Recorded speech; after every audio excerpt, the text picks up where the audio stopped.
Entonces,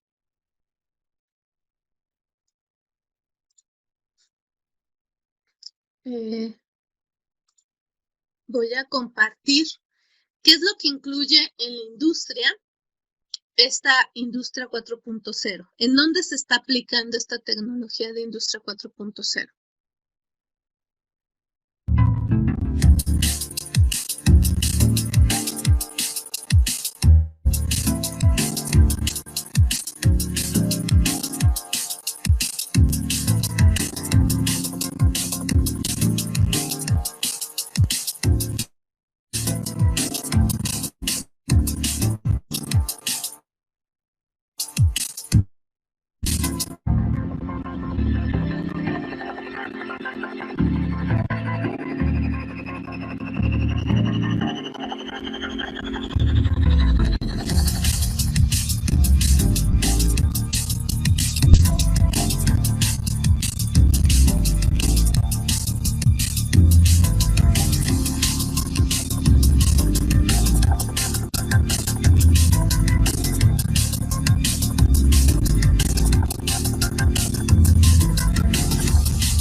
Aquí, por ejemplo, en las líneas de producción, ¿alguien quiere comentar cómo va ese funcionamiento? ¿A qué te refieres? En cuanto a cómo funciona una línea de producción. En términos generales, Ujú.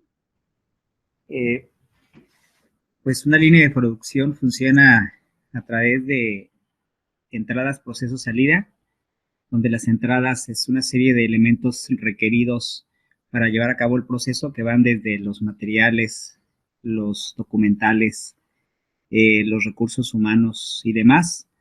Y ya dentro del proceso de producción, pues es la interacción que tienen cada uno de ellos para cumplir con las distintas especificaciones que están requeridas por el cliente, que en este caso es el que requiere el producto y o servicio, y ya la salida, pues es el producto y o servicio cumpliendo con las características, especificaciones y demás requerimientos que se hayan comprometido con el cliente. Muy bien. Y en este caso que está ilustrando Festo sobre sus procesos para bandas transportadoras, ¿por qué sería importante el sensorizado de las piezas? Por ejemplo, esta imagen que estás proyectando se parece mucho a una celda de manufactura de las que tenemos en la universidad. Sí, sí.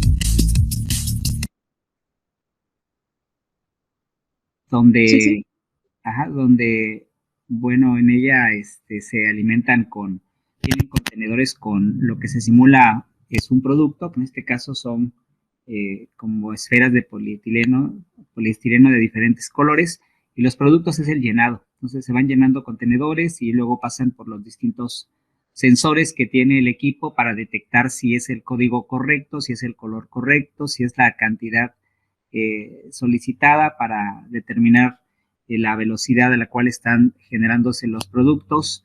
Pasa por un módulo de calidad donde también se evalúa el peso, la altura y demás características que se pueden estar monitoreando con los distintos sensores que tiene a todo lo largo la línea de producción. Muy bien. Y en el caso del producto de Festo, está, por ejemplo, ahorita mostrando la sensorización por el módulo RFDI. Entonces lleva el identificador del producto y está enviando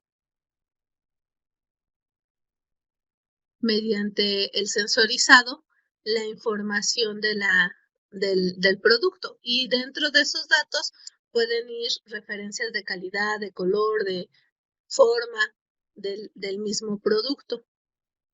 En este caso, bueno, pues hay infinidad de sensores que se van a estar integrando.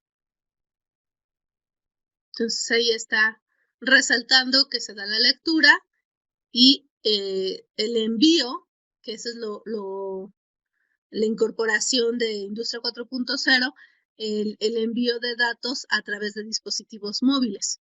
Entonces, esto se pueden dar mediante la identificación de, ahí se alcanza a percibir un poquito en medio un código QR, donde ahí estás identificando, es como un ID, como un número de serie que trabajábamos nosotros. Entonces, mediante la lectura de QR, pues es una lectura mucho más rápida y puede dar la información de esa pieza sobre calidad, color, forma que tenemos para esa pieza, o datos técnicos de esa pieza.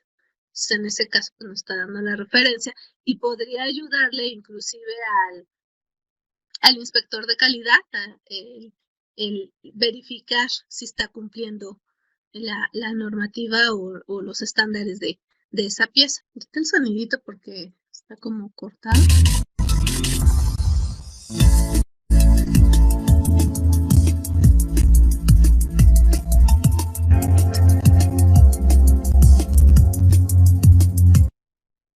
Se incorporan también los dispositivos MES. Ay, lo quité.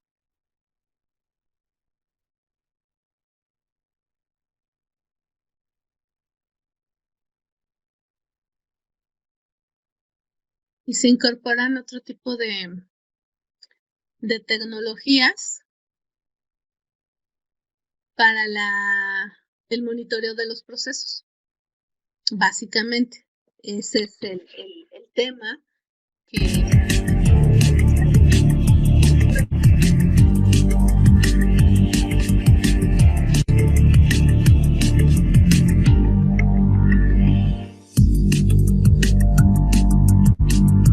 nos da datos de consumo energético y demás.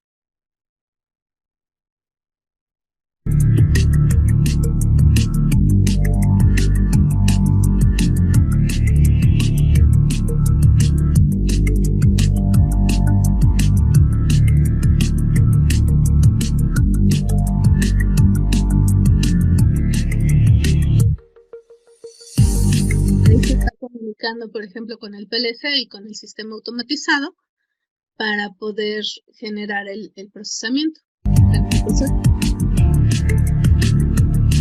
Se espera obtener información en tiempo real, tanto del proceso como de la maquinaria o inclusive de los materiales que están en el proceso.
Entonces, bueno, eso sería una de las marcas que está muy fuerte en esta incorporación de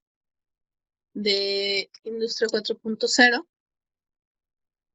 Y les presento otra marca que sería Bosch.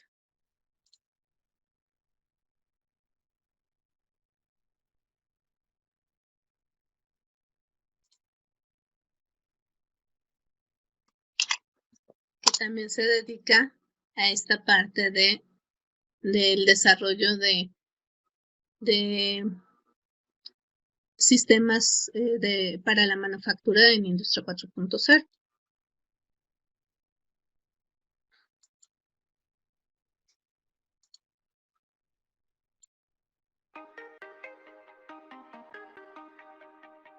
How do you take an ordinary device and enable it to sense its environment, make it connected, make it smarter?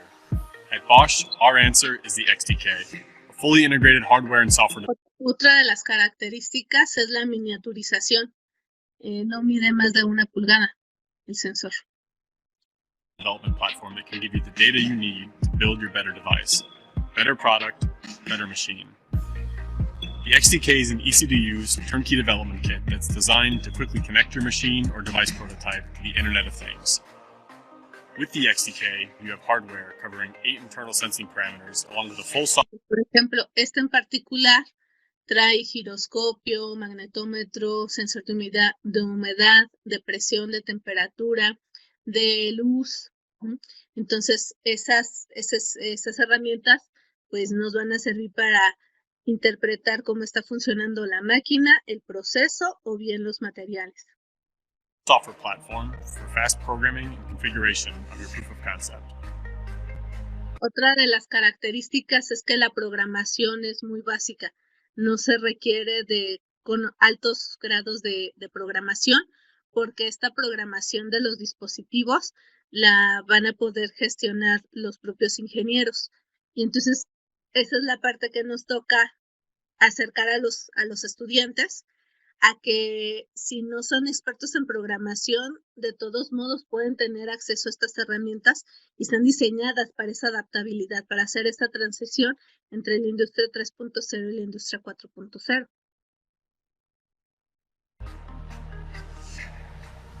Even users with minimal programming background can pick up the XDK and start using it quickly, leveraging our simple APIs and libraries to make your idea come to life. And by harnessing the Internet of Things, the XDK gives you the power to... En particular, este SDK se pone a pie de máquina y empieza a funcionar el sensorizado. Monitor and control your product remotely over Bluetooth or Wi-Fi. Tiene conexión para Bluetooth y para Wi-Fi. Y como base de los sistemas embebidos, si hay estudiantes que manejan Raspberry o que manejan Arduino, se van a ser muy fáciles de incorporarlo o de utilizar, de implementarlo. Wireless network, giving you 24. A través de esa red Wi-Fi o Bluetooth se conecta a los dispositivos y entonces empieza a hacer el registro y presentación de los datos de la máquina o del proceso. 7 access to data.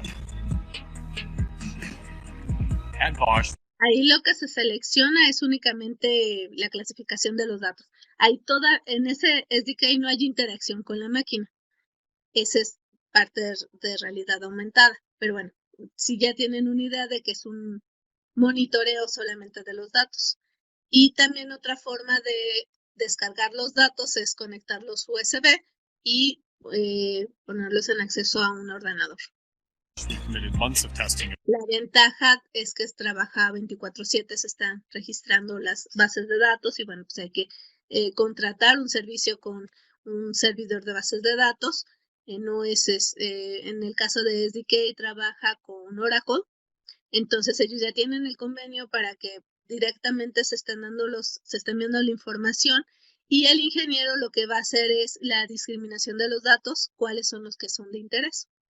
Hacer una selección, no va a configurar la base de datos como tal. Ya tienen convenio para que nada más se maneje como usuario. Of the XDK to ensure accuracy and reliability. With the XDK, you're getting technology that's not only groundbreaking, but also built with the precision and quality that you can expect from Bosch. Most importantly, the XDK gives you a faster path to product launch. On average, 6 months of design work can be eliminated, including the dreaded first pass of hardware. With the XDK from Bosch, you'll have a cost-effective development tool that will save you time and money, giving you a competitive edge in your product development. Y bueno, Bosch tiene pues otros productos y también pues tienen acceso para esos otros productos. Como les decía, lo importante es el monitoreo de los los datos de cada proceso y bueno, pues el ingeniero tendrá la facultad de discriminar y seleccionar cuáles son los datos de interés sobre el producto, la maquinaria o el material. Y bueno, pues realmente en la página de SDK puedes bajar el interfaz para programación, que es el XDK Workbench, y tienes ahí algunas aplicaciones y demás. Claro que cuando ya se quiere programar sobre el SDK, bueno, pues hay que adquirirlo y hacer esa programación, pero bien lo podríamos adquirir como institución educativa para, pues, a lo mejor 3, 5 kits y que empiecen a hacer ese tipo de programaciones. Y realmente es muy sencilla, no se necesita ser programador para trabajarlo porque está pensado para ingenieros que están como una herramienta en la toma de decisiones. Y bueno, pues así hay otras marcas, pero vamos a ver cuál es el origen de esto.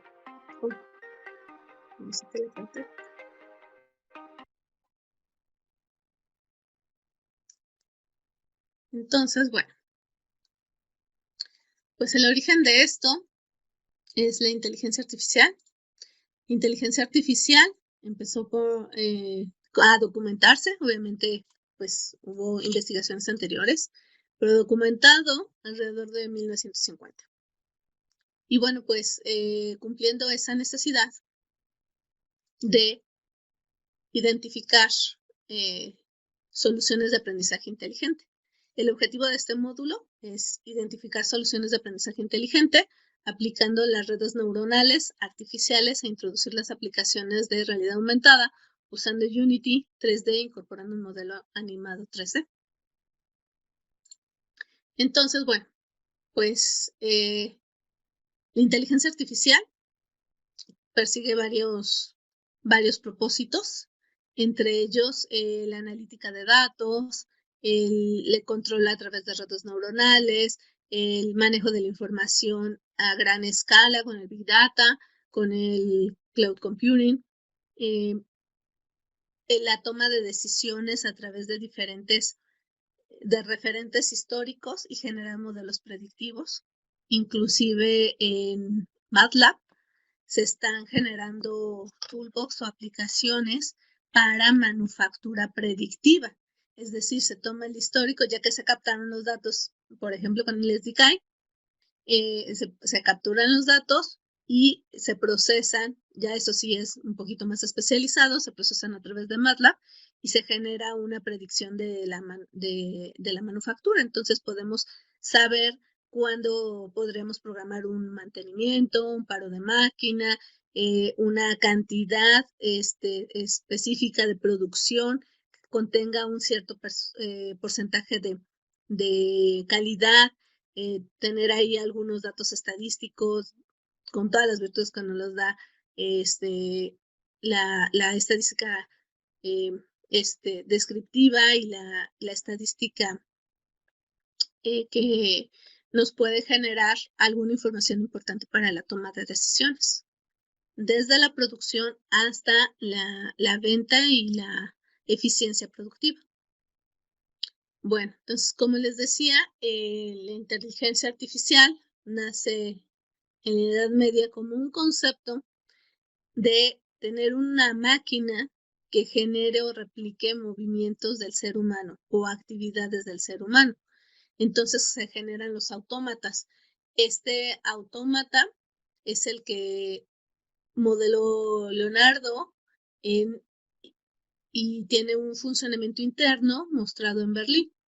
Entonces, bueno, pues también aquí viene la liga para que vean como que todo el detalle, cómo está la historia, cuándo surgió y cómo surgió y qué es lo que hacía. Entonces, lo más parecido o ese objetivo de replicar acciones humanas, pues lo dan a partir de un proceso mecánico. Después, tenemos en 1651 con la filosofía de Hobbes y Leviathan, en donde él ya define que analiza el conocimiento humano, cuyo origen fundamenta en la experiencia, La experiencia, según Hobbes, se forma por la repetición de hechos que se irán almacenando en la memoria, por lo que son fuentes de sensaciones que permitan la producción de imágenes memorizadas. Los recuerdos en estas combinaciones mentales posibilitan al hombre simular los acontecimientos futuros y adquirir, por lo tanto, una indispensable prudencia. Esto quiere decir que, bueno, pues ya se empezó a analizar cómo era el pensamiento humano y qué necesitaba el ser humano para tener recuerdos y en base a esos recuerdos simular acontecimientos futuros. Y entonces, pues aquí Hobbes plantea que esas experiencias quedan como imágenes y a veces también así lo mencionamos, ¿no? Me acuerdo como de alguna época de hace 10 años, 20 años y recordamos una imagen. Entonces, a partir de ese razonamiento de que a partir de imágenes se generan experiencias futuras, se generan programaciones o computación que toman de referencia esas imágenes para poder adquirir datos que permiten predecir o generar acontecimientos futuros. En el caso de la manufactura, por ejemplo, se toman imágenes del material y podemos tomar la diferencia del material. O sea, son imágenes de alta calidad. Podemos tener, por ejemplo, la forma celular, o sea, como si fuera un microscopio, una fotografía de calidad microscópica, y podemos tomar pues la forma microscópica, empalmar o generar una comparación con un patrón y definir si ese material tiene la calidad que se necesita o en qué porcentaje diferencia, y entonces podemos tener clasificación del producto de primera, de segunda, de tercera calidad. Pero pues es importante que esa idea de tomar esta predicción de datos se da a través de las imágenes. Bueno, en 1738, Vaucanson hizo un pato en donde tiene un proceso mecánico y era capaz de comer y de digerir. Entonces, como para poder replicar el procesamiento que pudiera generar un robot y que tuviera esa semejanza a un ser vivo. También Dedros hizo unos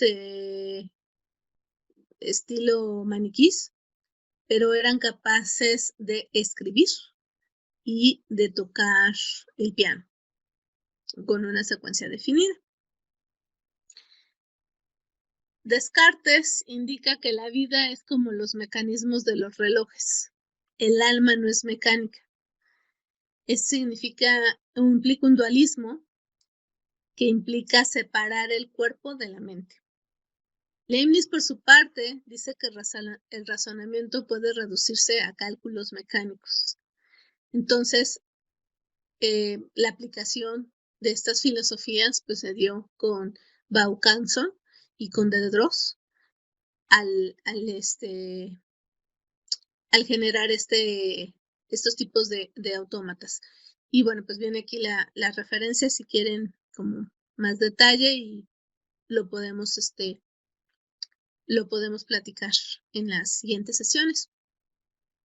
Bien, entonces, pues hablando de los orígenes, la creación de criaturas similares a personas se dio desde 1818 con Frankenstein, con la idea de corregir algunos detalles o devolver a la vida a un ser humano a través de herramientas o de estructuras alternas que no son nacientes del propio ser humano, que no es una regeneración automática del ser humano, sino que necesita dispositivos que le puedan auxiliar como herramienta.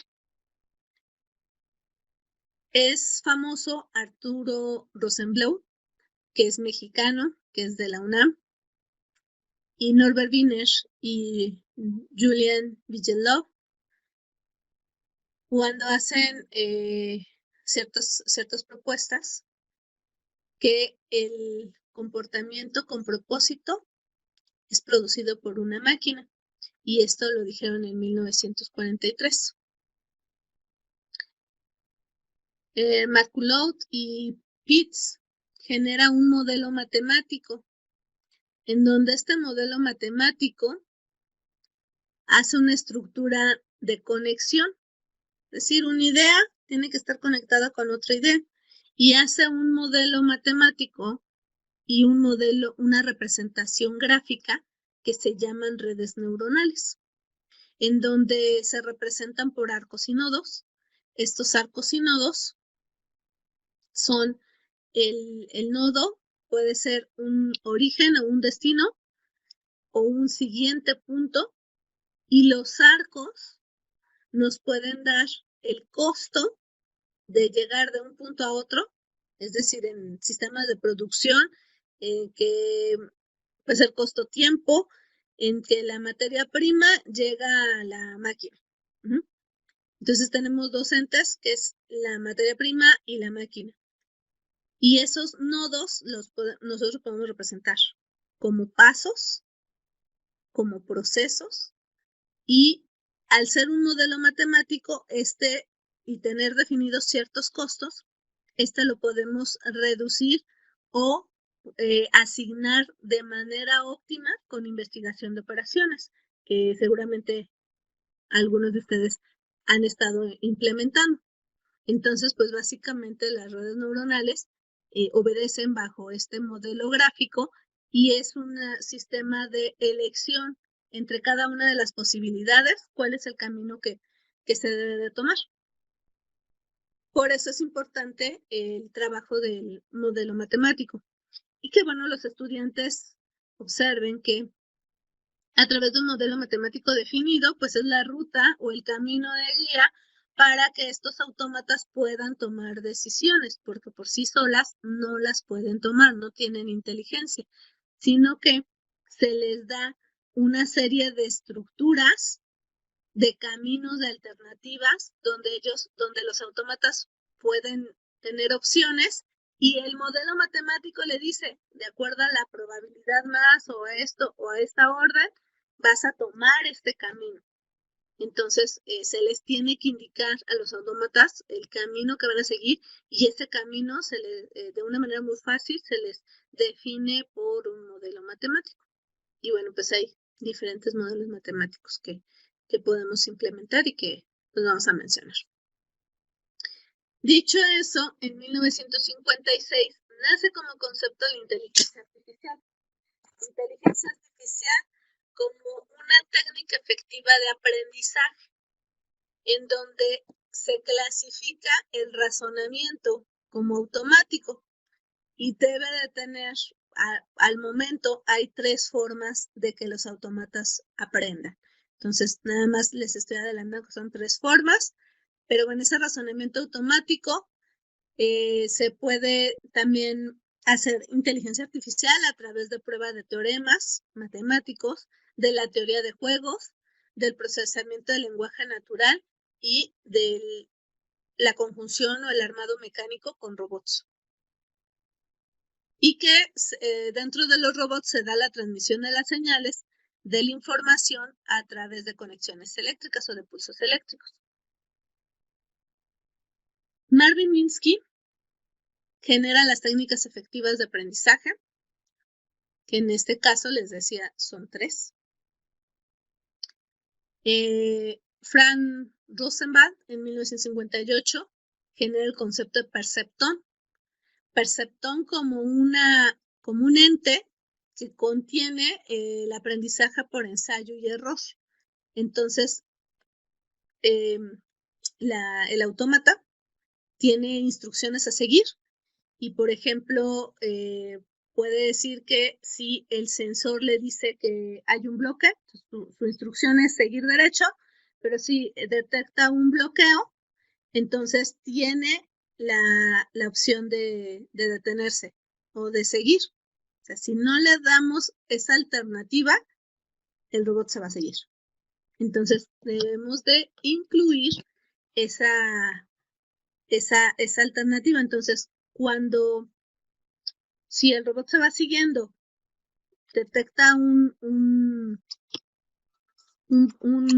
bloqueo, a lo mejor dentro de sus sensores se va a estar registrando que no avanza. Entonces, ese va a ser como que el ensayo y el error, el monitoreo de los sensores. Entonces, vamos a lo mejor a poner un timer que si no avanza en ciertos segundos, entonces que dé la vuelta, que gire un motor o algo. Pero siempre vamos a tener como referencia de lo que se esté sensorizando. Esa puede ser una alternativa y por eso se da el aprendizaje por ensayo y error. Minsky-Papert en 1968 genera las limitantes en los sistemas de 2 capas. El aprendizaje automático como tal, se dan algunas reglas y está documentado a mediados de los 80s, y en los 60s y 70s surgen las simulaciones. ¿Quién será bueno? ¿Qué es un simulador? No los veo todos. Acá los veo. Por acá. Hola, Fernando Rafael, ¿cómo estás? Bien, bien, bien. ¿Cómo vamos? Todo bien. ¿Todo bien? ¿Qué es un simulador? ¿O dónde has escuchado la palabra del uso de simuladores? Bueno, un simulador, pues en general es algo muy grande, ¿no? Tiene cabida en muchas, tecnologías, pero últimamente, bueno, donde se usa más es un simulador por software, ¿no? Donde se simula un equipo físico de una manera, digamos, no sé si sea bueno decir virtual. Uh-huh. Y podemos simular que tenemos un equipo físico conectado y hacer una programación, por ejemplo, de un PLC, de algún otro equipo industrial, simulamos la operación, ¿no? Para mí eso es un simulador. Representamos cómo va a funcionar el procesamiento o la operación. Ajá. Pues es una representación y esa representación obedece a un algoritmo. Por ejemplo, ahorita que estás mencionando, no sé si te refieres a un simulador de Festo en hidráulica. Y en hidráulica, por ejemplo, obedece a qué algoritmo. ¿Al principio de quién? ¿Algún autor que te acuerdes? ¿De hidráulica? Ajá. No se me viene a la mente ahorita. ¿No te suena Pascal o Bernoulli? Ah, bueno, sí, desde los orígenes, sí. Sí podemos simular ese tipo de ecuaciones o principios de Pascal, básicamente, ¿no? Sobre las presiones, sobre las velocidades. Las áreas, la diferencia de las áreas. Sí. Y sí, esos van a ser, gracias Fernando, van a ser los input para que se dé ese procesamiento y poder predecir cuál es la ruta o del proceso que esperamos de esa configuración de la automatización de hidráulica, por ejemplo. Exacto. Entonces, gracias Fernando, en las simulaciones con respecto a inteligencia artificial y en específico a redes neuronales, se pueden tener como por ejemplo los algoritmos genéticos, en donde se dan decisiones a partir de no dos padres y no dos hijos. Y hay otro tipo de algoritmos que son clasificados genéticos que nos pueden dar información del comportamiento de la naturaleza. Por ejemplo, hay algoritmos que se llaman así tal cual, algoritmo hormiga, que nos indican, ya está definido el modelo matemático, por eso hago referencia como que se acuerdan quién lo hizo, porque nada más tenemos que ir a buscar al autor ver cuál es su modelo y se lo traducimos a un lenguaje de programación de inteligencia artificial.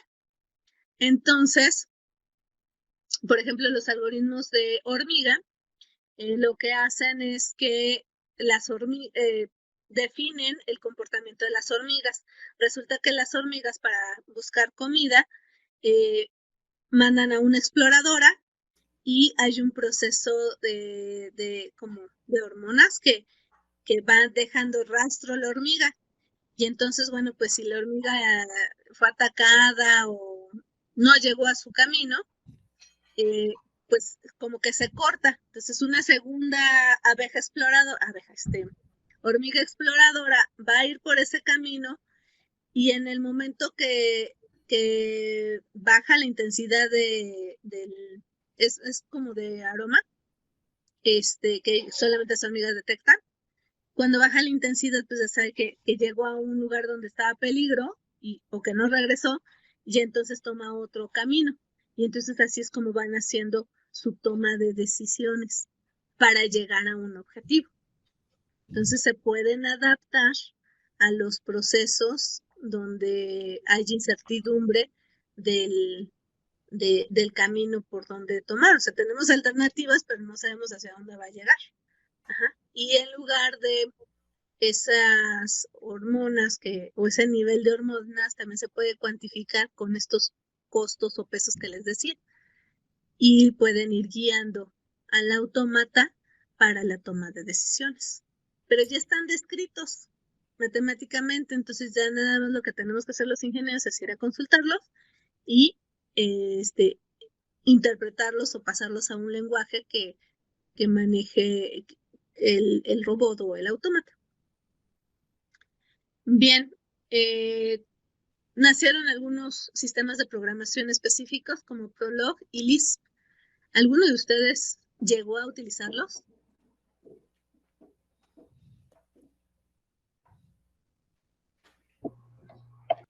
¿No? No. Son los papás del Pascal, del Delphi. Son antes de. Estamos hablando de los años 50. Entonces, bueno.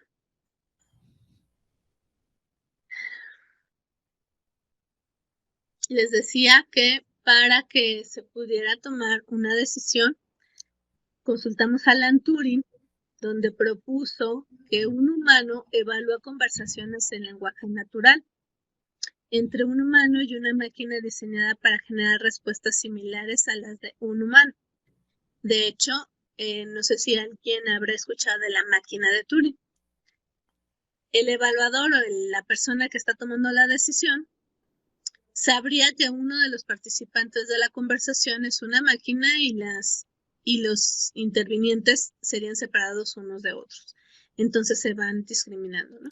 Entonces, pues, está un evaluador y está una máquina y está una persona y empiezan a hacer una comparación de comportamiento de una máquina que ya está programada contra las opciones o las respuestas que tiene un ser humano. ¿Quién creen que ganó?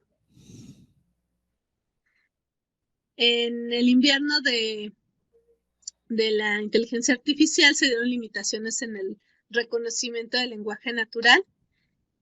Había limitaciones en la comprensión del significado y en las conversaciones, y esto se dio por la prueba de Turing. Entonces, Turing hizo su modelo y después, cuando empezaron a evaluar la eficiencia o la eficacia que se tiene dentro de una máquina con inteligencia artificial, se basaron en el algoritmo de Turing. Después se generaron aplicaciones en medicina, en inspiración en la etología, como la biología como comportamiento animal y en la cibernética.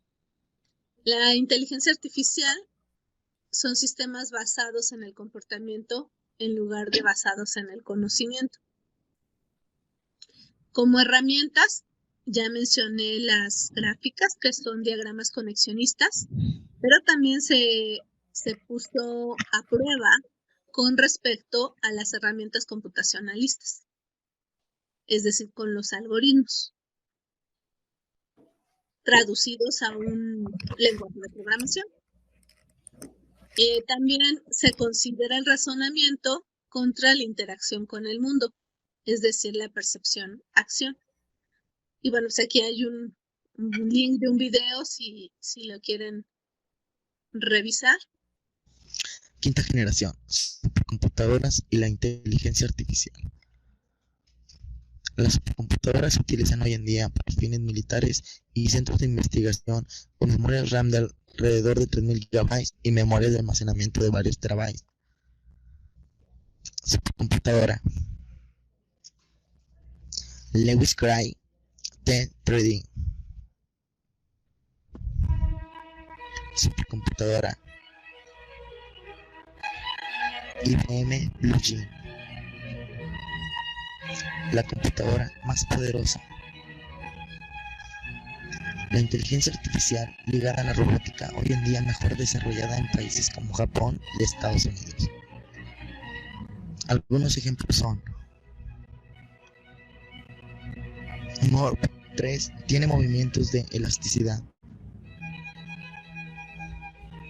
Packboot puede resistir el calor y el frío extremo. Es utilizado por el cuerpo policíaco y puede detectar bombas y minas.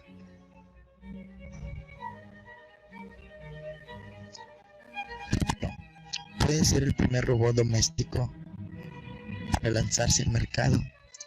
Tiene 640 órdenes de voz, puede recordar rostros y cumpleaños. Funciona sobre ruedas.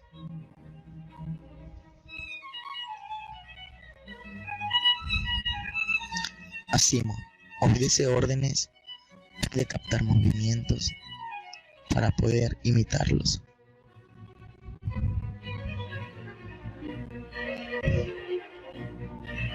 Kansei tiene 500,000 de palabras en su base de datos. Cuenta con 35 expresiones faciales diferentes.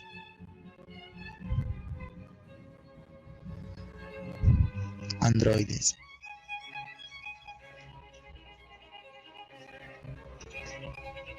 Ever 1 tiene el look de una mujer coreana de 20 años, pesa 50 kilos y puede mostrar distintos estados de ánimo como sorpresa, reír, enojo y seriedad. Además cuenta con movimientos. Este androide fue realizado en el país de Corea.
¿Cómo ven estas aplicaciones de inteligencia artificial?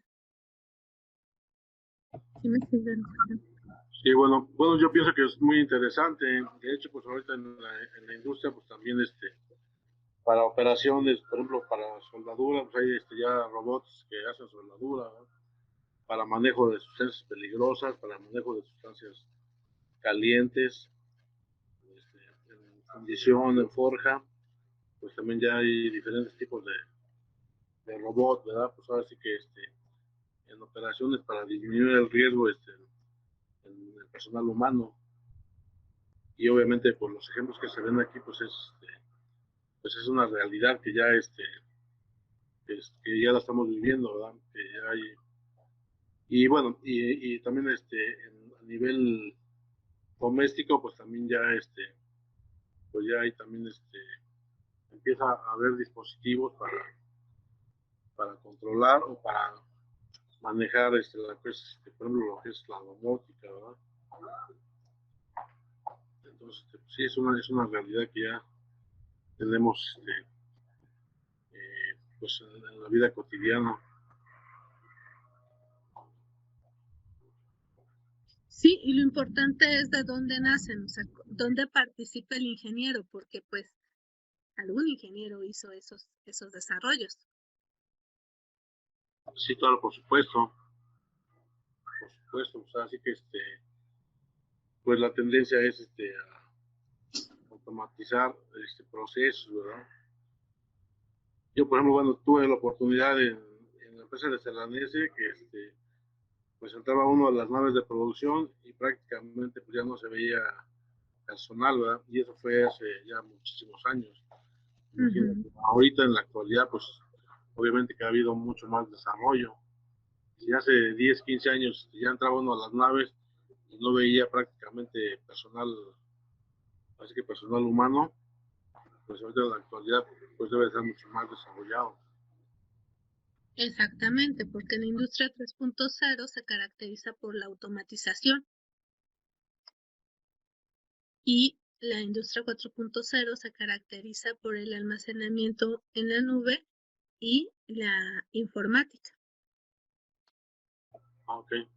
Entonces tenemos que dar esa transición. Esa es la pauta, la diferencia. Así es. Ok. Sí, en la industria 3.0 lo característico es la electrónica Ok. y la automatización. Y en la 4.0 es la informática y la administración de la información en la nube. Por eso es mucho la integración por Wi-Fi o por Bluetooth para mandar las señales. Ok. Bien, pues muchísimas gracias, Salvador, que nos haces esa conexión con lo que estamos viendo. Pues nada. Y bueno, pues como inteligencia artificial, la quinta generación aparece en Japón. Aparece el concepto de agente. Entonces, hablábamos de un concepto de perceptón como un ente que almacena la información y que va aprendiendo. Aquí ya hablamos de un agente, que es una entidad que puede actuar en su entorno. Entonces vemos, por ejemplo, el ISIMO, que es un robot que más adelante, no sé si está, yo creo que sí tengo el video todavía, que el ISIMO es un robot que puede generar movimientos un poco más finos que un brazo automatizado, movimientos para responder, para jugar, por ejemplo, fútbol. Entonces puede jugar de cabecita y eso ya es un nivel un poquito más de detalle de mecánica. O puede hacer, eh, puede servir una bebida caliente hacia una persona. Entonces también eso ya se necesita como más una tecnología muy fina para que obviamente no se la dé la bebida y demás y dañe a la persona que está dando la bebida, ¿no? Bueno, entonces cuando surge el concepto de agente en los 90s como una entidad que puede actuar con su entorno, tiene características de ser inteligente por una área de la inteligencia artificial que se llama simbólica. Y también tiene características de este ente ser de adaptativo y autónomo. Es decir, el perceptor era autónomo y podía tomar decisiones, pero el agente revisa su entorno y toma decisiones. Y esto genera, cuando ya es una parte adaptativa y autónoma, un área de la inteligencia artificial que se llama inteligencia artificial del comportamiento. Marvin y Minsky, en 1986, generan la sociedad de la mente. En este sentido, bueno, pues se crean aplicaciones o es el parteaguas para aplicaciones de robótica que interactúan con la sociedad y que, como bien nos mencionaba Salvador, nos genera la domótica, nos genera aplicaciones para el ser humano. Y bueno, haciendo un paréntesis, ustedes identifican los objetivos de desarrollo sustentable de la OCDE.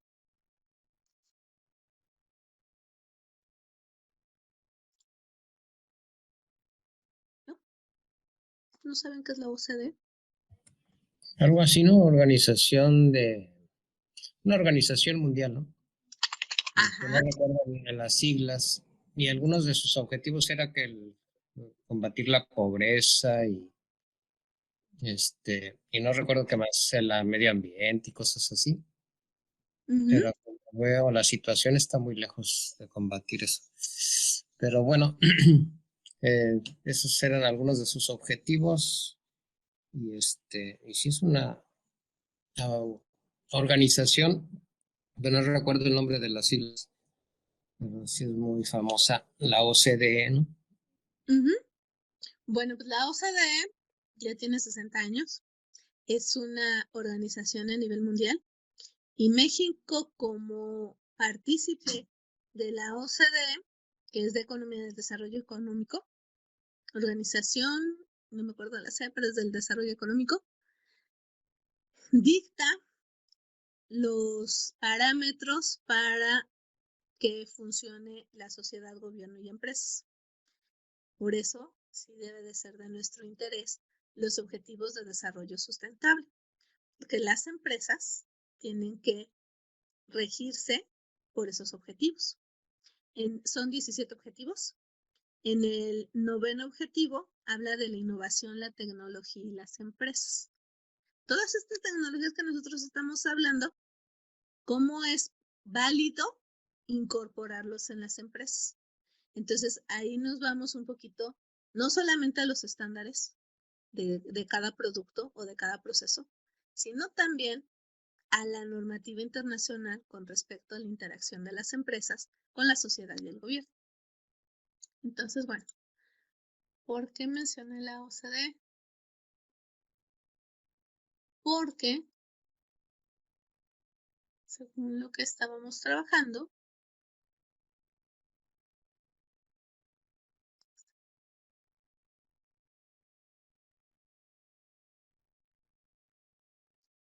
se dan los primeros parámetros para involucrar esta tecnología en la sociedad a partir de 1986.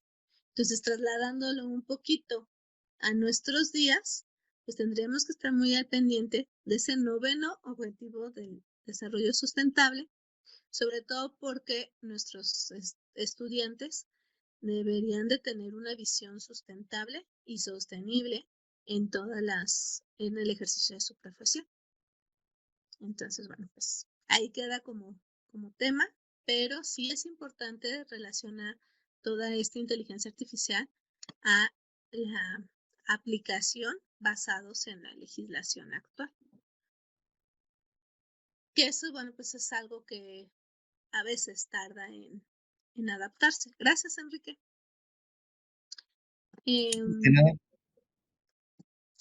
MinSI en el 2006 genera la máquina de emociones reguladoras del comportamiento. Y estas emociones son artificiales y el cómputo afectivo. Aquí tengo, permítanme tantito.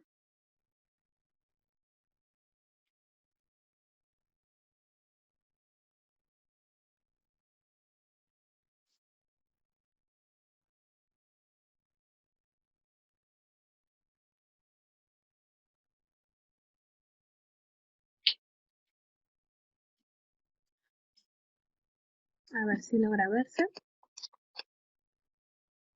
Este es un kit de visión de Google. Este kit de visión tiene aquí el lente de la cámara, capta la cámara, con el lente de la cámara los las gesticulaciones de una persona y prende el LED de acuerdo a la emoción. Es este LED.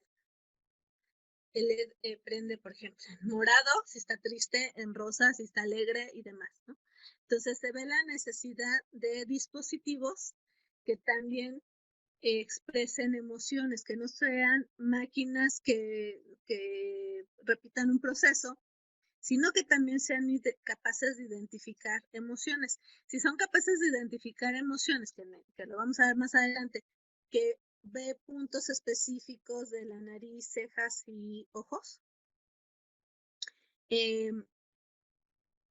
permite a una tecnología que se llama de visión de computadora, generar otro tipo de aplicaciones para la sociedad o para el ser humano. Entonces, desde aplicaciones en donde se puede dar el reconocimiento de rostros para la detección de personas sospechosas, que fue el caso de China, o bien algunas otras aplicaciones en las que puede esta máquina, esta aplicación de detección de objetos, puede generar con un brazo mecánico, un apoyo, generar, poder alimentar a personas que no lo pueden hacer de manera autónoma. Entonces, bueno, pues nos puede dar para muchas aplicaciones, pero lo importante es también considerar dentro de la inteligencia artificial algoritmos o programaciones para las emociones. ¿Okay? Y eso, bueno, pues lo generó Minsky en el 2006. Rosalind Picard, por su parte, en los 90s, generó teorías sobre cómputo afectivo, modelado para interacciones hombre y computadora. ¿Okay? Y en general, la inteligencia artificial es la ciencia que genera procesos para que las máquinas hagan cosas que si las realizaran los seres humanos requieren de inteligencia, es decir, de la toma de decisiones que hemos estado hablando. Hasta aquí, ¿cómo vamos? ¿Dudas? No. ¿No? ¿Todo muy digerible?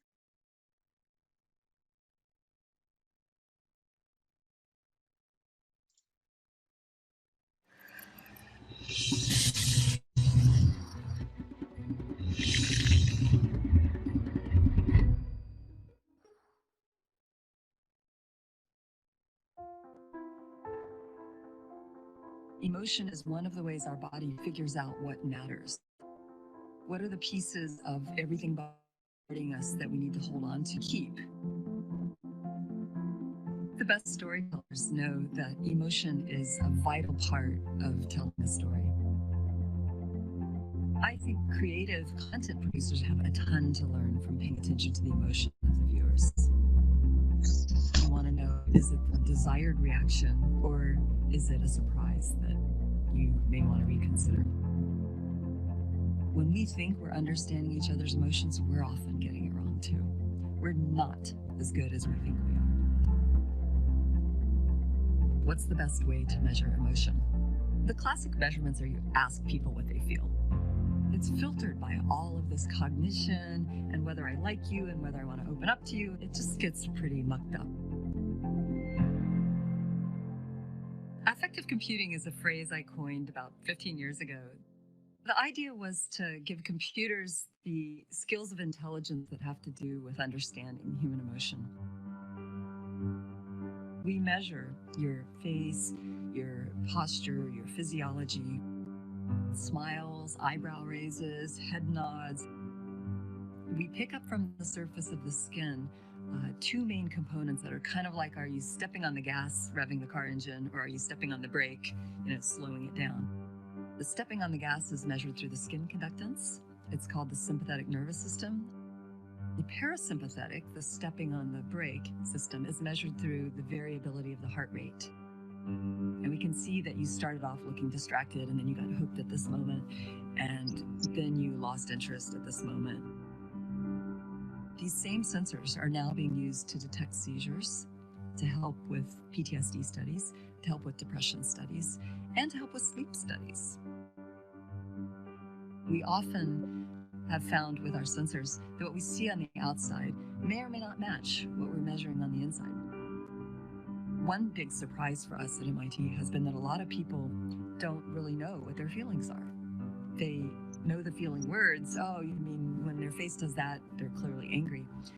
But they'll come up to me and say, Roz, I don't really understand what you mean by this feeling stuff. There are a lot of people in the world who really don't experience feelings the same way that others do. And the technology can help them get that sensitivity and dynamic range of experience.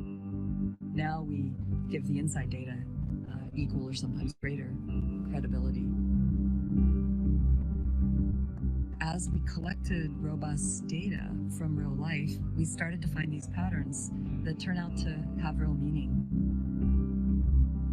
I'm thinking of an example where I was shown this movie trailer where this guy's sitting on the park bench and he's trying to appear cool to some other guys. And he makes these really crass comments about all these women who are not his wife that he's with. This was an ad for a chick flick, and they were trying to appeal to guys to go to this movie, we found out. Well, when we showed this to men and women, the women didn't like it, but they thought the men would smile and think it was funny. The men weren't smiling and thinking it was funny. What we see is that the creative behind it tends to have this idea of what will work, and they're like determined to show people that this will work. And when we give them the feedback, sometimes they realize that I got to go back to square one. That affective boost drives motivation, behavior, attention, customer loyalty. The honesty and the transparency can have a bigger emotional impact. Manufacturing it and faking it doesn't carry the same emotional effect. We can measure that. By giving people this feedback, it will just raise the bar for them to go and get what really matters to their viewers. They will be able to understand and appreciate the role that emotion plays in crafting and communicating a great story.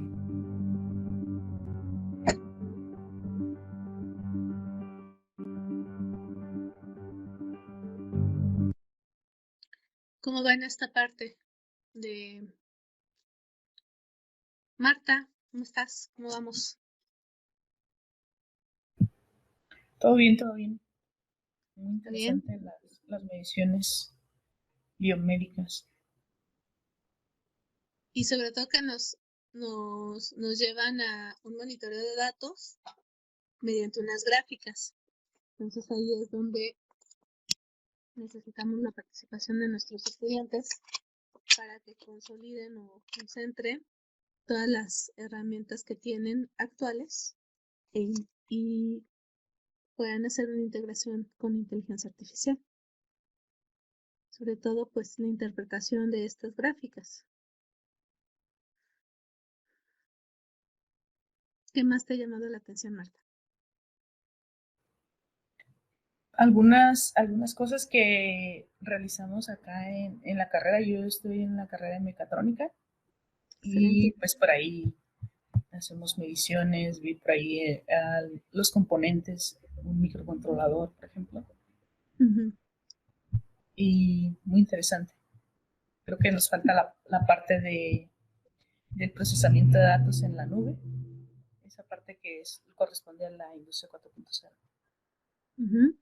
Y lo puedes hacer con, ya que manejas microcontroladores, no sé si manejas cualquier ARM o Texas Instruments, Arduino, Raspberry.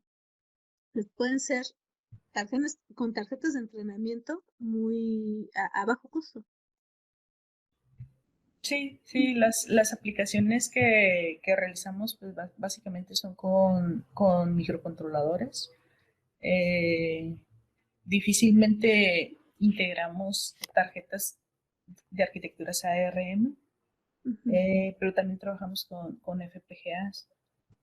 Entonces, pues como mencionas, la parte del procesamiento de la adquisición puede ser con cualquier arquitectura,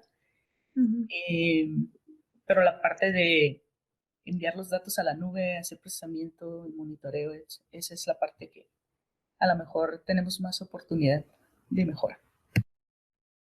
Y hay herramientas muy buenas a través de las aplicaciones del teléfono. Ya está la interfaz de comunicación. Entonces podrías revisar sobre cuál es la aplicación para comunicación Bluetooth con el con el protocolo de comunicación de la IEEE, la 232C, para que puedan establecer comunicación con el teléfono. ¿Qué crees? No necesitas un dispositivo de interfaz, sino que lo mandas al teléfono y el teléfono te sirve como monitor para desplegar la información. Y las aplicaciones ya traen nada más que selecciones. ¿Cuáles son las? Se va a apagar. Sí, como tipo dashboards, ¿no? Para monitorear Exactamente. los datos que se envían. Sí, o sea, cuando tú ya estableces la comunicación con el protocolo, ya puedes mandar los datos tal cual, y la aplicación es muy amigable para darte opciones de cómo se van a presentar. ¿Podría repetir cuál es el lineamiento de la IEEE para la comunicación? La RS-232C. Ok, por el puerto. Sí. Pensé que era un estándar de un protocolo ya diferente. Disculpe. No, es el de puerto serial. Ok, va, gracias. Pero pues los estudiantes no lo tienen que conocer muy bien para poder hacer uso de estas aplicaciones. Si no conocen cómo se establece la comunicación, pues no tienen bases de cómo enviar o qué van a enviar. Una pregunta. En el caso para el trabajo con redes, ¿es posible hacerlo con micro? ¿O necesita forzosamente un FPGA mínimo para que soporte este tipo de lógica? No, lo puedes hacer también tu diseño con con micros. O sea, cualquier tarjeta de entrenamiento que tú quieras. O cualquier microprocesador. O microcontrolador, perdón. Ok, ¿y en el curso vamos a usarlo así? No, el ejercicio es que tú hagas tu diseño y si lo llevas a cabo, pues yo te puedo asesorar. Pero que tengas un diseño e implementación de inteligencia artificial. Ok, fíjese que yo he estado trabajando, he querido interactuar, tengo tiempo trabajando con un Kinect, porque te da muy buenos datos de entrada, pues, sobre todo de profundidad en las lecturas, y lo he estado trabajando en coordinación con LabVIEW, pero he visto que se puede utilizar el mismo Kinect con MATLAB, y veo que en este módulo vamos a usar, al parecer, MATLAB como una parte para la inteligencia, ¿o me equivoco? Lo menciono, pero no nos da tiempo de hacer alguna programación como tal. Por eso te digo que si es de tu interés, con mucho gusto te puedo mandar a ti información. Sobre todo que ya tienes algo de programación y que pues te interesa, que sí estás haciendo este trabajo con LabVIEW. Y sí, lo mismo que haces en LabVIEW lo puedes hacer en MATLAB, pero sí requiere un poco de programación. Pero también MATLAB está bastante accesible y tiene ya algunas toolbox, entonces tú me dices, mira, yo quiero hacer esto y te puedo mandar como que esa guía, ese acompañamiento, lo puedes ir avanzando y sin problema te puedo ir contestando dudas. No le puedo destinar tiempo del módulo porque pues sería como una aplicación muy específica, pero sí te puedo dar seguimiento. Ok, ese sería bastante interesante. Es que con audio ya me atoré un poquito Ujú.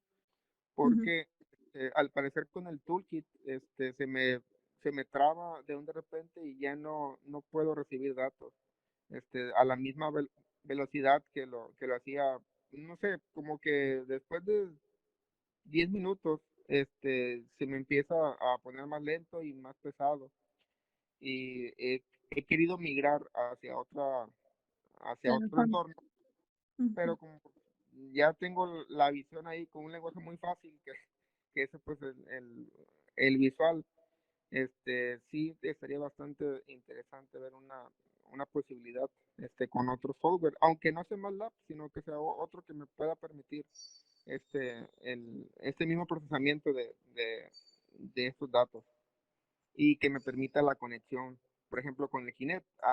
No estoy casado, pero pues es lo que he usado estos últimos 2 años, yo creo. Ok. Pues sí, nos ponemos en contacto, programamos una asesoría y vemos específicamente en dónde estás y qué podemos recomendarte. Ok, va, gracias. De nada. De hecho, sí, voy a opinar al respecto. Sí, adelante, Marta. Creo que el toolbox de MATLAB de iMac Acquisition ya trae soporte para Kinect. Tiene una serie de librerías. Solamente que la programación pues, es un poquito más elaborada que en Latin, ¿no?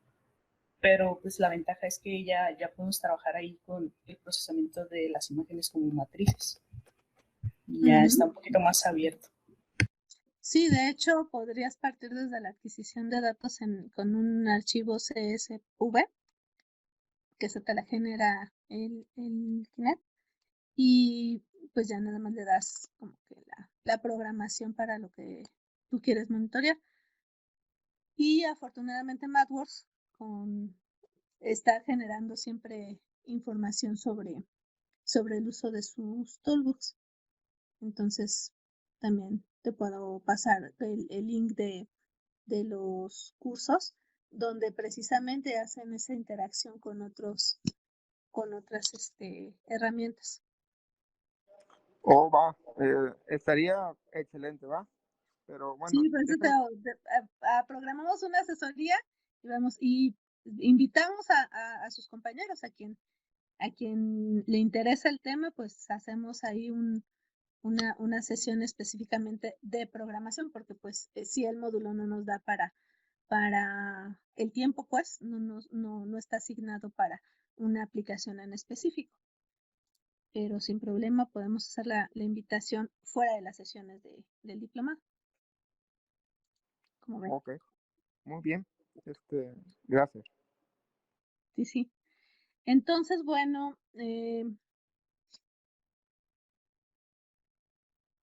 nada más no seas malito, Andrés. En el chat ponme tu correo y el tema para que no se me olvide programar la asesoría. Va, claro. Gracias, Marta, también por tus aportaciones. Bueno, en general, ya vimos qué podemos hacer con la inteligencia artificial. Ahora, ¿qué necesitamos para generar inteligencia artificial? Necesitamos una base de datos de conocimientos y necesitamos un motor de inferencia. Este motor de inferencia, pues, es la programación como tal. Tenemos en la base de datos de conocimientos, pues, una base de datos y el acceso a esa base de datos, ese manejo de base de datos, pues se da por la programación. Y el motor de inferencia propiamente son los programas que obedecen a un algoritmo o a un modelo matemático que vamos a llevar a un lenguaje de programación. Bien, ¿qué características tiene? Pues bueno, se debe de generar una representación simbólica del conocimiento humano. Eso es lo que persigue la inteligencia artificial. Esto a través de hechos, reglas y estructuras simbólicas. Entonces, como ahorita que hablábamos de los protocolos pues son una serie de reglas que se siguen para un proceso. Por ejemplo, para un protocolo de comunicación, las personas antes de la pandemia dábamos la mano. ¿Alguien sabe por qué se daba la mano o se ofrecía la mano?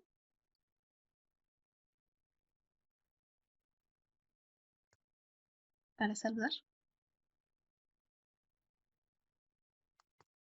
¿No? Pues una costumbre occidental, ¿no? Porque allá en el oriente pues se doblan, los chinos y los japoneses no se dan la mano, que al final de cuentas para la propagación del COVID no aplicaba el último porque resulta que por contacto no se propaga, sino por gotas en el aire, ¿no? Y No, sí, pero ya es el protocolo de seguridad sanitaria, por eso digo que antes del COVID, el protocolo de saludo. el protocolo, sí. Y ya por protocolo, igual que los protocolos de comunicación, ¿no? Entonces, estoy tratando de explicar un protocolo como una serie de reglas y estructuras simbólicas, en donde, por ejemplo, para saludarse, el hecho de extender la mano, estás ofreciendo la mano, o sea, dando tu ayuda o que estás a una apertura de comunicación cuando das la mano. Inclusive, si nos vamos a términos de reclutamiento de personal, ellos miden, por ejemplo, qué tan fuerte aprietas la mano. Y eso define la personalidad o la intención de entrar a ese trabajo, por ejemplo. Entonces, por eso dice que la inteligencia artificial tiene como características la representación simbólica del conocimiento humano. O sea, se tiene que registrar en una base de datos todas las entradas que vamos a esperar de comunicación con ese autómata, con ese robot. En la industria, por ejemplo, actualmente pues está que por un botón, que por a lo mejor un sensor, un LED para que un emisor de luz, pero que se genere, por ejemplo, la apertura y cierre de puertas si hay una persona o si hay un objeto y se genere la apertura de puertas, la entrada es por un LED. Entonces, hay que considerar todas estas representaciones simbólicas que tiene el ser humano para dar una entrada de datos y que además hay que compararlo con la cuantificación numérica, es decir, ¿qué te representa?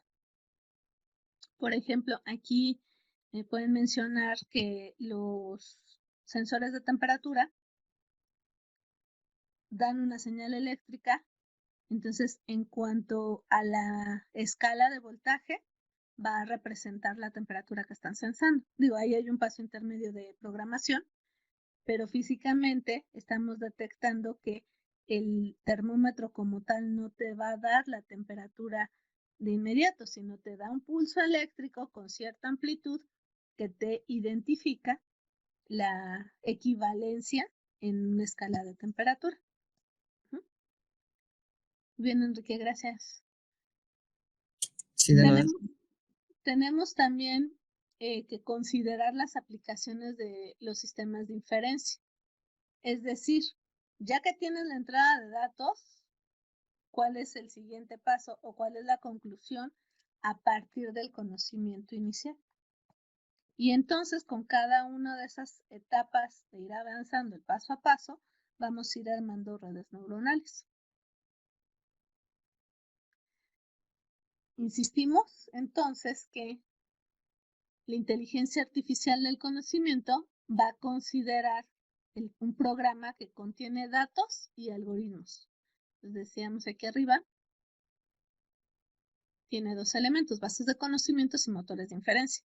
Allá los juntamos a un programa con datos y algoritmos y que van a pasar a hacer un sistema que genera conocimiento e inferencia. Es decir, va a poder tomar decisiones, pero en base a estos datos históricos y a estas reglas que le definen cuál es la selección de esos datos. ¿Hasta aquí estamos bien?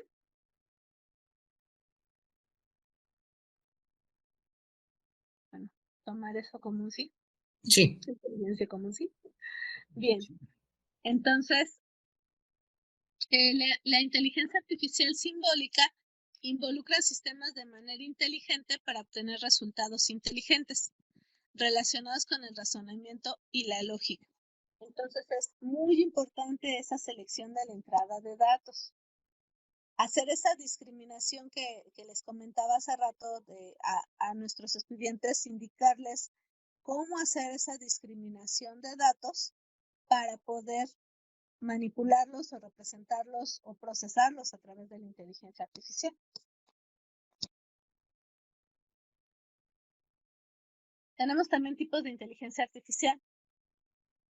Los que están dedicados al actuar y sentir como las personas, los que están dedicados a razonar como las personas, los que están dedicados a razonar racionalmente y los que están dedicados a actuar racionalmente. Y aquí yo creo que este es el del interés de la industria a través de integrar con los sistemas automatizados de la industria 3.0. Hay algunas otras aplicaciones, por ejemplo, las aplicaciones en robótica como robots mascotas. Entonces, voy a poner el video y hay que resolver cuál es el propósito funcional, cuáles son las entradas, cuáles son los sensores, cuáles son las salidas y cuáles son los actuadores. Mascotas artificiales. ¡Qué lindo! Dice. Esta es la residencia de ancianos Kinota, en Tokio, un lugar que refleja la enfermedad japonesa, envejecimiento y disminución de la población y falta de mano de obra. Algo que afecta directamente a la cuidadora Hiroko Itagaki en la espalda. La profesión de cuidadora es agotadora. El porcentaje de gente que deja el trabajo es alto y no llega apenas gente nueva. Es una situación difícil. Nunca somos suficientes. Cuando la pirámide de edad se invierte y falta mano de obra, la inteligencia artificial puede ser una opción. De ahí el creciente interés en desarrollar toda una armada de dispositivos y máquinas. Los hospitales y las residencias para la tercera edad se han convertido en un mercado atractivo para máquinas inteligentes y mascotas artificiales. ¡Qué lindo!, dice la señora Takahashi. Se queda despierto durante la noche, así ahuyenta a los ladrones. El robot de peluche se llama Para y funciona con pilas. Tiene un efecto tranquilizador y descarga al personal de la residencia de Kanota. Creo que es bueno que ahora tengamos a Para con nosotros. Sin duda es muy beneficioso para nuestros residentes. Muchos tienen Alzheimer. Algunos entienden que es un robot y otros no. Ya sea con simpáticos juguetes o con aparatos sofisticados, el futuro depara una nueva división de trabajo entre personas y máquinas. Los robots cuidadores serán una ayuda para el personal, aunque no lo reemplacen. Y a veces menos es más. Este robot aún no es capaz de cumplir sin riesgo su cometido. Este traje muscular proviene de la familia de los exoesqueletos. Para la enfermera Itagaki es una gran ayuda. El traje almacena energía cinética al agacharse y la devuelve al levantarse nuevamente. El paciente parece así más ligero. Ahora tengo muchos menos dolores de espalda. El aparato protege nuestra columna vertebral y nuestro cuerpo. Es un gran alivio. El concepto de robot en Japón es muy amplio. A cualquier aparato para la motricidad o la estimulación sensorial se le denomina robot. Lo único que les frena es el precio. La compañía de los trajes musculares está aquí, dice el director de la residencia. Cada uno cuesta 6.000 euros y no hacen descuento. Pero eso no frena los nuevos desarrollos. A la tercera edad del futuro le esperan más computadoras, más detectores, más automatización. Sobre todo para nosotros que pertenecemos a la sociedad de conocimiento, pues impulsar el desarrollo de tecnologías con inteligencia artificial en beneficio directo del ser humano, no tan indirectamente como la producción industrial. Entonces, Marta, ¿quién quieres que participe? No sé, tal vez yo. Okay.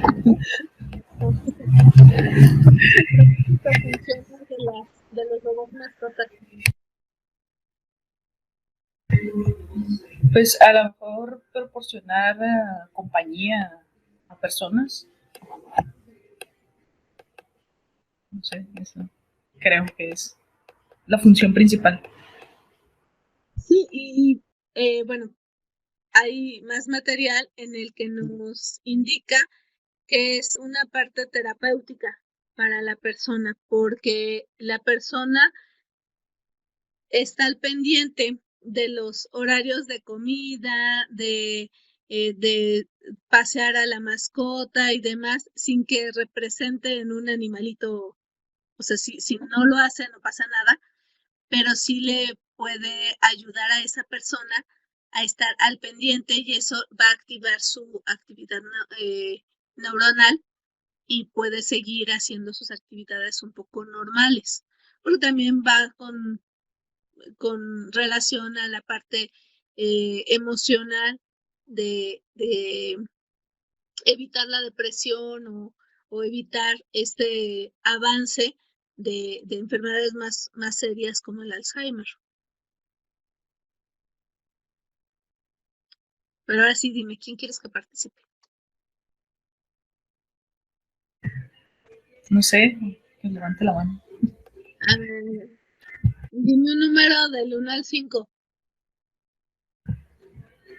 2. 2, izquierda o derecha.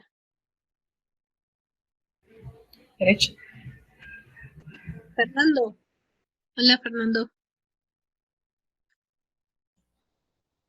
¿Qué? ¿Cuáles son las entradas de este tipo de información para mascotas? Bueno, pues las entradas, debe ser una imagen, ¿no? O una cámara que está captando, Pero ahí hablaremos de los sensores. O sea, como información, ¿qué información debería Ajá. estar captando? Ajá.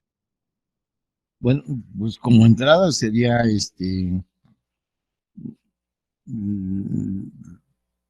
la voz, no sé, que La tenga voz, más. la voz, la imagen de la persona que está cuidando, ¿no? Que es, digamos, su dueño, ¿no? De la mascota. El tacto, porque no sé si se alcanzó a percibir que acariciaba el peluchito y hacía como que se cerraba y abría sus ojos. Ah, sí, era, bueno, la sensación, ¿no? Ajá. Que, bueno, ya hablando como entradas, pues son también sensores, ¿no? Sensores de sensación, o tacto, imagen y voz, yo creo. Esas serían las entradas. Y ya hablando de sensores, pues ser un sensor de proximidad, ¿no? O un láser. Ajá, Está uno que capte detectando la interrupción de una señal corta. Sí, sí, que detectan a muy distancias pequeñas, ¿no? Cortas. Y no sé, a lo mejor sí tenga una cámara, ¿no? Que una cámara que procese imágenes para pues actuar o tomar una decisión. Bueno, eso es lo que yo capté, ¿no? En el video. No, y habrá que ver, ahí pausarle y a ver qué otra cosa hace, inclusive hasta meterse Ajá. a las especificaciones técnicas de la mascota, ¿no? ¿Qué tantas virtudes tiene? Entonces, Sí, muy bien, Fernando, gracias. ¿Quién quieres que participe? sí, de nada.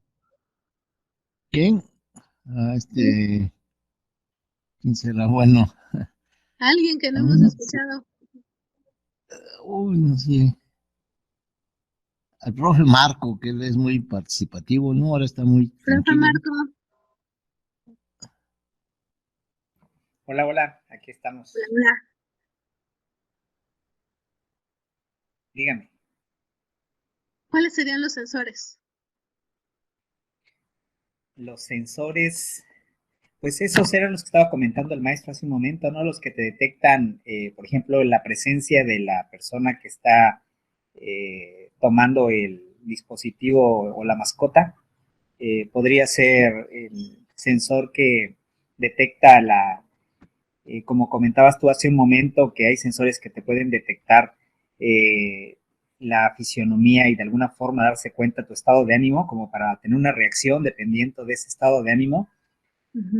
Algún sensor que detecte incluso condiciones de salud, sobre todo para los adultos mayores, ¿no? Si padecen de alguna dificultad, ya sea respiratoria, cardíaca, o de alguna falla en algún otro sistema y el robot mientras sea manipulado puede estar monitoreando ese tipo de condiciones y en determinado momento pues generar una alerta cuando se detecte alguna anomalía, pues son algunas de las posibles situaciones que podrían implementarse o que ya están funcionando en ese tipo de sistemas de robots mascota y que yo creo que, como decía bien la enfermera ahí dentro del video, le descarga actividades de monitoreo a ellos y permite que se puedan hacer cargo de más personal del que pudieran hacerlo sin este dispositivo. Y por otro lado también está la parte emocional que, bueno, de alguna forma, conforme van pasando los años, hemos oído en diversas ocasiones que pareciera que regresamos otra vez a ser niños, ¿no? En donde de pronto otra vez requerimos como los pequeños mucha atención, mucho cuidado, que estén al pendiente de las necesidades que tenemos cuando llegamos a cierta edad ya mayor. Y bueno, dentro de ese tipo de situaciones, el hecho de contar con esa mascota, pues es como un juguete para ellos. Y de alguna manera les da esa sensación también de contener o tener algo en el que puedan expresar hasta cierto punto algunos sentimientos, ¿verdad? Que, bueno, ya sabemos que pues es un robot, pero de alguna manera tenemos incluso personas que llegan a volverse muy aprensivas con las cosas materiales y que pueden expresar emociones hacia las cosas materiales. Entonces, de alguna forma también podría estarse cubriendo parte de esa necesidad con este tipo de aplicaciones. Y mira, no querías hablar. Nos privas de esa información tan privilegiada.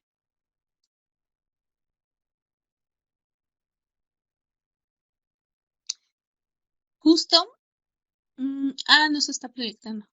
Bueno, quedan pendientes las otras dos preguntas. ¿Cuáles son las salidas y cuáles son los actuadores? Y ahorita que mencionabas que se les podría integrar un sistema de monitoreo para la salud, Chevrolet desde hace como 3 o 4 años sacó su tecnología OnStar, en donde en algunos modelos de vehículos está conectado a internet 24/7, pero está detectando la posición de la persona. Entonces, si detecta que la persona, por ejemplo, se desmaya, supongo que ciertas ubicaciones de la persona, si se desmaya, hace que el sistema se orille tal cual a un extremo seguro de la carretera y manda la información a una central para apoyo de de vialidad y de salud. Entonces, pues se le pueden integrar estas tecnologías a diferentes entornos o diferentes herramientas que nosotros estemos usando o que necesitemos dedicar a la aplicación. Entonces, si lo resuelves para una mascota, va a ser muy transparente trasladarlo, por ejemplo, a un sistema de un auto. Y esa es la visión y la pretensión que tiene la inteligencia artificial. Resolver para un problema y que ese pueda ser aplicado a otras tecnologías o a otros problemas. Muy bien. Bueno, pues el tiempo nos ha llegado, qué lástima, pero nos vemos el día de mañana y retomamos estas dos preguntas. Si tienen oportunidad de revisar las características de OnStar para que sea una aplicación que si ya está desarrollada y que está accesible en México, estaría excelente para comentar mañana al principio de la clase. Que tengan excelente tarde. Cuídense mucho.